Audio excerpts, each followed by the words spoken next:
لن يصلح آخر هذه الأمة إلا بما صلح به أولها.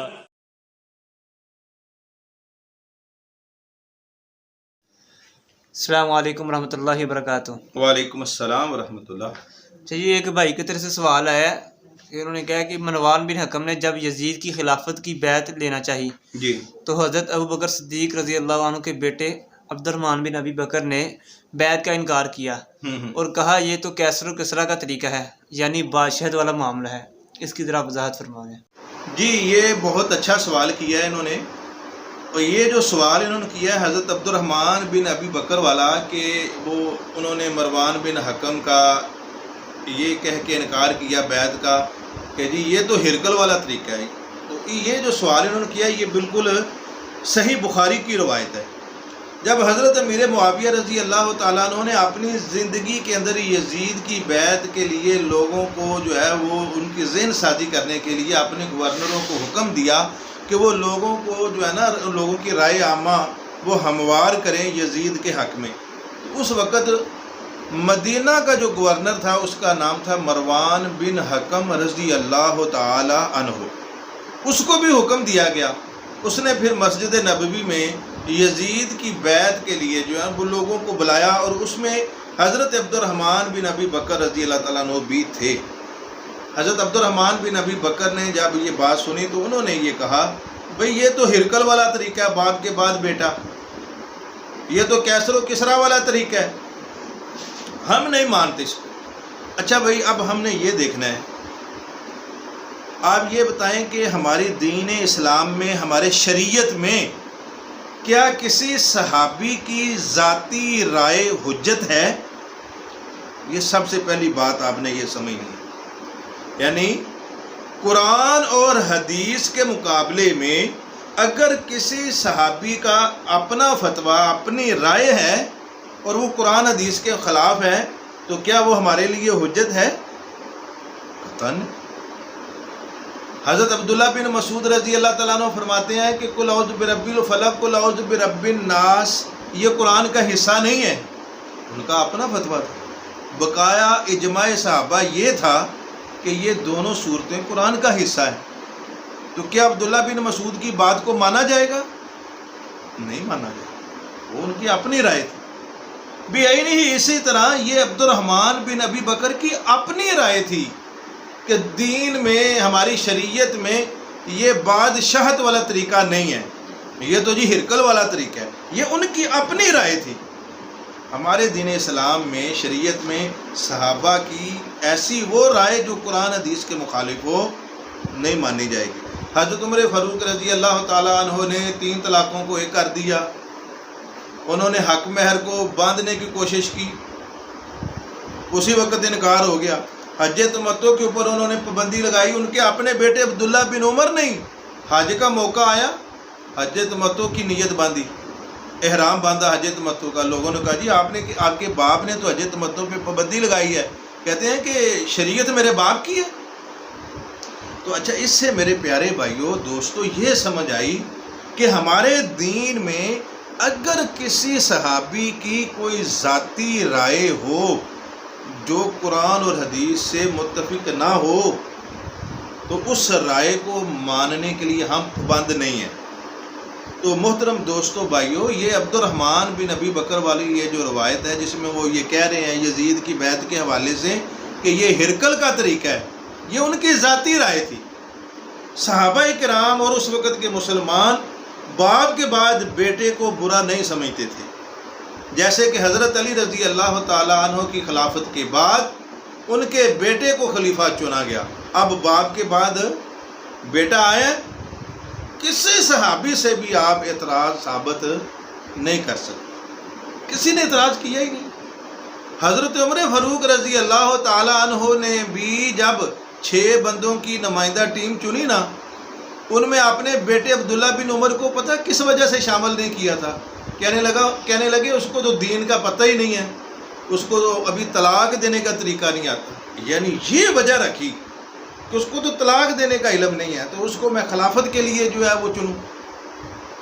اگر اسلام میں باپ کے بعد بیٹا آنا منع ہوتا، ہمارے نبی نے منع کیا ہوتا، یا قرآن نے، ہمارے قرآن میں کہیں لکھا ہوتا کہ یہ باپ کے بعد بیٹا نہیں آ سکتا، یہ بادشاہت جو ہے اسلام میں حرام ہے، حضرت عمر فاروق رضی اللہ تعالیٰ عنہ نے صاف کہہ دینا تھا کہ بھائی اسلام میں تو منع ہے، باپ کے بعد بیٹا نہیں آ سکتا، کوئی حدیث پڑھ کے سنا دیتے، وہ کہتے بھائی یہ منع ہے۔ لیکن قرآن میں تو بادشاہت کی بطور اللہ تعالیٰ نے بنی اسرائیل کا واقعہ پہلے سپارے میں اللہ فرماتے ہیں کہ اے بنی اسرائیل والے لوگوں یاد کرو میری اس نعمت کو کہ جب میں نے تم کو بادشاہ بنایا۔ بادشاہت کو اللہ تعالیٰ بطور نعمت یاد کروا رہے ہیں بنی اسرائیل والوں کو۔ اور اسی طرح حضرت سلیمان علیہ السلام اور حضرت داؤد، ان کے حوالے سے قرآن مجید میں اللہ تعالیٰ نے یہ کہا ہے کہ ہم نے داؤد علیہ السلام کو خلافت دی، اور دوسری جگہ کہا ہم نے بادشاہت دی۔ دونوں آیتیں قرآن مجید کی موجود ہیں کہ ہم نے داؤد علیہ السلام کو خلافت دی، دوسری آیت ہم نے بادشاہت دی۔ اس کا مطلب یہ ہے کہ بادشاہت بھی اور خلافت بھی ایک چیز ہے، اگر اسلام کا نفاذ ہو تو کوئی اختلاف نہیں ہے اس میں۔ تو اس لیے حضرت عبد الرحمن بن ابی بکر نے اگر یہ بات کہہ بھی دی تو کیا ان کی بات حجت ہے ہمارے لیے؟ قطعاً نہیں ہے۔ جب قرآن میں اس کی ممانعت نہیں ہے بادشاہت کی، جب احادیث میں اس کی ممانعت نہیں ہے، اور جب اجماع صحابہ وہ اس پر ہے، اجماع صحابہ کس پر ہے کہ باپ کے پاس بیٹا آ سکتا ہے، جب اجماع صحابہ اس پر ہے تو اکیلے حضرت عبد الرحمن بن ابی بکر کی بات کو مانا جائے گا؟ نہیں مانا جائے گا۔ بہرحال اب ویڈیو کے آخر میں میری یہ بھی خواہش ہے کہ عبد الرحمن بن ابی بکر کے حوالے سے تھوڑا سا تعارف بھی کروا دوں۔ یہ جو رافضی ہیں نا، یہ اور رافضیوں کے ہم نوا، یہ مدودی گروپ، جالوی، اخوانی، یہ بعض صحابہ کرام کو طلقاء کہہ کے نا، یہ تو جی صلح حدیبیہ کے بعد مسلمان ہوئے، فتح مکہ کے بعد مسلمان ہوئے، ان کا کیا درجہ ہے جی؟ ان کا کوئی مقام ہے بھلا اسلام میں؟ یہ تو بعد میں کوئی ڈر کی وجہ سے مسلمان ہوا، کوئی کچھ ایسے ہی ہے۔ تو حضرت عبد الرحمن بن ابی بکر کون تھے؟ ان کی یہ والی روایت تو بڑی پیش کرتے ہو کہ دیکھو جی حضرت عبد الرحمن بن ابی بکر نے کہا جی یہ تو ہرقل والا طریقہ ہے، لیکن ان کا پھر تمہارا جو باقی دیگر عظیم صحابہ کے اوپر طلقاء کے جو تم فتوے لگاتے ہو، یہاں پر بھول جاتے ہو۔ حضرت عبد الرحمن بن ابی بکر صلح حدیبیہ کے بعد مسلمان ہوئے ہیں۔ جیسے تم نے یہ ایک تقسیم کی ہوئی ہے نا طلقاء کی، تو پھر یہ اس طلقاء میں آتے ہیں۔ تو اب اس طلقاء صحابی میں جو یہ بات، یہ تو تمہیں بڑی پکڑنی یاد آئی، اس کے اوپر تو بڑا تمہارا ایمان ہے۔ حالانکہ حضرت عبد الرحمن بن ابی بکر وہ صحابی ہیں جن کو اللہ کے رسول کی بڑی تھوڑی صحبت ملی ہے، یعنی اسلام والی صحبت، اسلام کے دورانیے والی۔ یہ 7 ہجری کو مسلمان ہوئے ہیں۔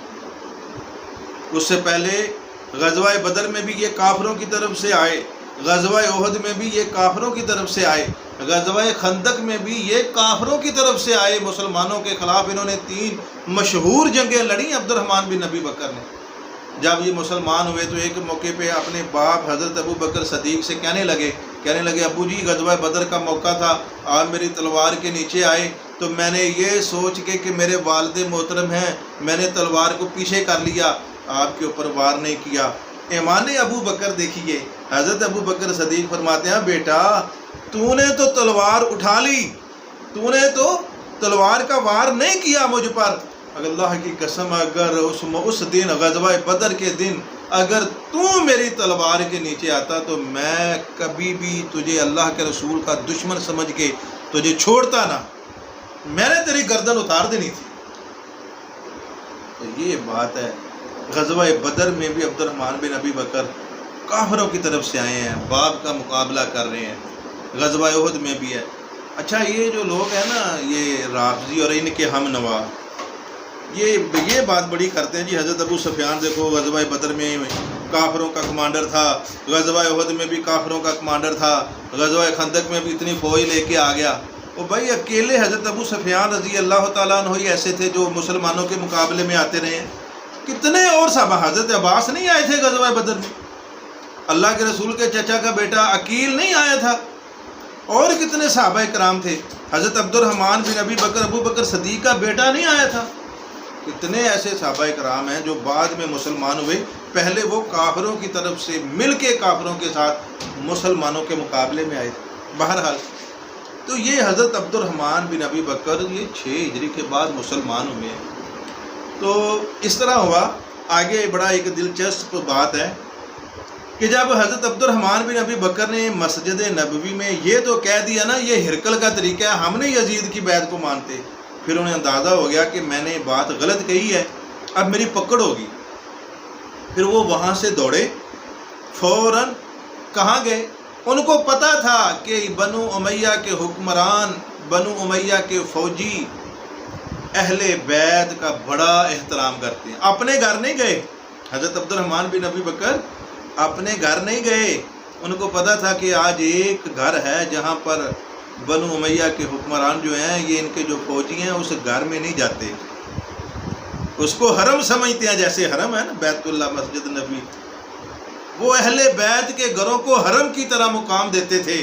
اس وجہ سے عبد الرحمن بن ابی بکر اپنا گھر چھوڑ کے حضرت عائشہ رضی اللہ تعالیٰ عنہ کے گھر میں جا کے پناہ لے لی۔ مروان بن حکم رضی اللہ تعالیٰ عنہ وہ اپنے فوجیوں کے ساتھ آیا، اس کو پتہ چلا کہ حضرت عبد الرحمن بن ابی بکر نے وہ پناہ لے لیا ہے حضرت عائشہ کے کمرے میں، تو باہر ہی کھڑا ہو گیا، اور باہر کھڑا ہو کے نا اس نے پھر عبد الرحمن بن ابی بکر کے حوالے سے نا ایک قرآن مجید کی آیت پڑھی۔ گو کہ وہ ان کی شان میں تو نہیں اتری، لیکن مروان بن حکم کا یعنی قرآن کے اوپر یعنی عبور دیکھیں کہ کس موقع پر اس نے وہ یہ آیت پڑھ دی۔ اس نے وہ جو سورہ کہف میں 26ویں سپارے کی ایک آیت ہے، وَالَّذِي قَالَ لِوَالِدَيْهِ أُفٍّ لَكُمَا أَتَعِدَانِنِي أَنْ أُخْرَجَ وَقَدْ خَلَتِ الْقُرُونُ مِنْ قَبْلِي وَهُمَا يَسْتَغِيثَانِ مِنَ اللَّهِ وَيْلَكَ آمِنْ۔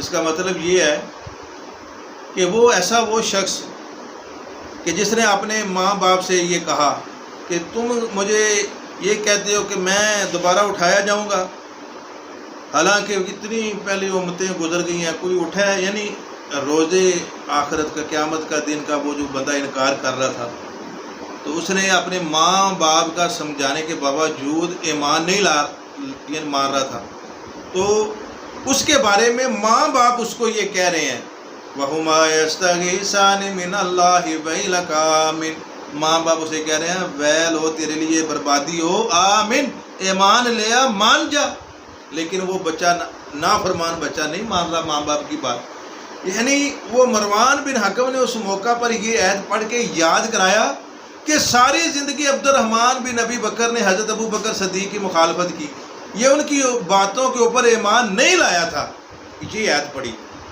تو پھر بہرحال گو کہ اس آیت کا شان نزول خاص حضرت عبد الرحمن بن ابی بکر تو نہیں تھے، لیکن اس نے نا مماثلت پیدا کی، یعنی یہ ان لوگوں میں سے ہے کہ جس طرح اس آیت میں جس نافرمان بچے کا ذکر ہے، اسی طرح یہ بھی نافرمانی کرتا رہا اپنے باپ حضرت ابو بکر صدیق۔ تو جب اس نے یہ آیت پڑھی تو حضرت عائشہ نے آگے سے کہا یہ آیت ہمارے لیے نہیں اتری ہے، میرے لیے تو قرآن میں سوائے میری جو ہے وہ اللہ تعالیٰ نے جو برات والی آیتیں اتاری سورہ نور میں، وہ تو میری شان میں آیتیں اتری ہیں، اس کے علاوہ ابو بکر کے خاندان کے حوالے سے اور کوئی قرآن میں آیتیں نہیں اتری۔ بہرحال یہ مکالمہ ہوا تو مروان بن حکم عبد الرحمن بن ابی بکر کو چھوڑ کے چلا گیا۔ اگلی حدیث بھی سنایا کرو نا، صرف اتنی حدیث پڑھ کے لوگوں کو گمراہ کرتے ہو کہ جی وہ انہوں نے کہہ دیا ہرقل، اور ہرقل یہ کیسو کسرا کا طریقہ کہہ کے بات ختم، اور آگے بنو امیہ کی فضیلت بیان ہو رہی ہے، یہ کیوں نہیں سناتے لوگوں کو؟ مروان بن حکم حکومت وقت کا باغی حضرت عائشہ کے گھر میں پناہ لیے ہوئے ہے، فوجی بھی کھڑے ہیں، مروان بن حکم بھی کھڑا ہے، لیکن ہے کسی کو اہل بیت حضرت عائشہ کے گھر میں داخل ہونے کی جرت؟ اتنا احترام تھا نبی کی بیویوں کے ساتھ، یہ محبت، ان کا یہ احترام۔ اور یہ مروان بن حکم رضی اللہ تعالیٰ عنہ وہی ہیں کہ جنہوں نے جنگ جمل میں بھی حضرت عائشہ کا محاصرہ کر رکھا تھا، نبی کی بیویوں سے پیار کرنے والے یہ خاندان۔ لیکن آج ظالم کچھ لوگ یہ بنو امیہ کو بدنام کرنے کی کوشش کرتے ہیں، جن کو اہل بیت کے ساتھ محبت تھی اور جو دراصل خود اہل بیت کے دشمن ہیں اور ان کے حمایتی بنے ہوئے ہیں یہ لوگ۔ تو بہرحال اس روایت سے قطعاً یہ ثابت نہیں ہو سکتا، جس طرح آپ نے یہ سوال کیا کہ جی عبد الرحمن بن ابی بکر نے جو ہرکل والا طریقہ کہہ کے تو یزید کی بیعت کر دی، تو کیا حضرت امیر معاویہ کے بعد ان کے بیٹے جو یزید خلیفہ بنے تو یہ کیسر و کسریٰ کا طریقہ تھا؟ قطعاً یہ بات وہاں پر فٹ نہیں ہوتی، کیونکہ حضرت عبد الرحمن بن ابی بکر کی یہ ذاتی رائے ہے، قرآن اور حدیث کے ساتھ اس کی موافقت نہیں ہوتی۔ حدیث میں بھی ایسی کوئی ممانعت نہیں ہے، نہ قرآن میں ایسی ممانعت ہے، تو لہذا اللہ رب العزت سے دعا ہے اللہ رب العزت ہمیں صحیح قرآن اور حدیث کے مطابق فہم کی توفیق عطا فرمائے۔